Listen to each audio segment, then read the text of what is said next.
Hello everyone, welcome back to my channel. তো আমরা গেছিলাম বাগনানের বং পিৎজা রেস্টুরেন্টে। তো তারই একটা মিনি ব্লগ তোমাদের সাথে শেয়ার করবো ভাবলাম।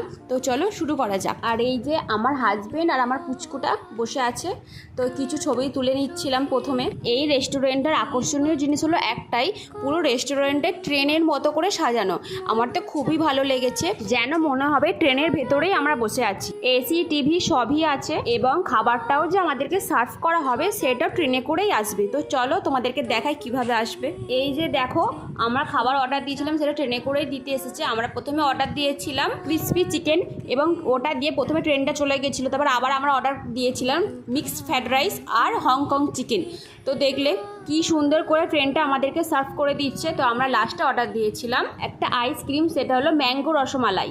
তো তারপরে আমাদের খাওয়া দাওয়া কমপ্লিট হলো। তারপরে বং পিৎজাকে টাটা করে আমরা চলে গেলাম। তো চলো তোমাদেরকেও টাটা করে দিই এবং